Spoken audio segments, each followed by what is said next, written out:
प्राकृतिक न्याय बोलते हैं हिंदी में। तो कहा जाता है नेचुरल जस्टिस में क्या कहा जाता है कि जब भी किसी को न्याय न्याय किसी को जब दिया जाएगा तो नेचुरल जस्टिस का पालन किया जाएगा। इसका क्या मतलब हुआ? इसका मतलब है कि पक्ष और विपक्ष दोनों को बात सुनी जाएगी। दूसरी बात है कि यहाँ पर जो फैसला देने वाला व्यक्ति होगा वह क्या होगा? तटस्थ होगा। तटस्थ का मतलब ये है, जैसे राज परिवार में क्या होता था कि आपने शिकायत की किसी जो है कि जमींदार की, राजा साहब ये जो जमींदार जी है ना ये बड़े खराब इंसान है। राजा ने पूछा क्या हुआ भाई? तो आपने कहा कि साहब इनके जो है कि गाय गोरू हमारे खेत में चले आते हैं, पूरी फसल खा जाते हैं। तो जमींदार साहब से राजा ने पूछा बात सही है? तो जमींदार ने कह दिया हाँ साहब सही है, लेकिन इसमें क्या दिक्कत है? हमारे तो गाय गोरू सभी घर खेतों में जाते हैं, तो और तो कोई शिकायत करने नहीं आता, यही आता है ना? ये हमसे जलता है, ये हमारे आदेश नहीं मानता है। हम आपके लिए लगान लेकर आते हैं, लगान वसूल करते हैं, इसलिए हमसे जलता है। राजा ने कहा जो शिकायत लेकर आए उल्टा टांगो इसको। जमींदार की शिकायत करता है। राजा क्या थे? तटस्थ नहीं थे।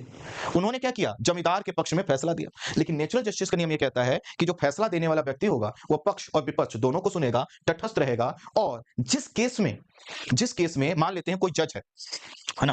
तो न्याय प्राप्त करने के लिए कोर्ट में जाएंगे, कोर्ट में न्याय आपको कौन देगा? जज देंगे।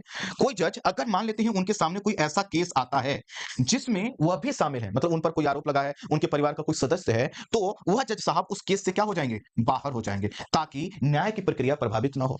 नेचुरल जस्टिस का नियम यह भी कहता है कि जो न्यायपालिका होगी वह क्या होगी? वह विधायिका और कार्यपालिका से अलग रहकर और स्वतंत्र रूप से लोगों के अधिकारों के लिए, लोगों के लिए कानून और नियम के हिसाब से व्यवस्था चलाएगी। आई होप आप समझ पाए होंगे। अब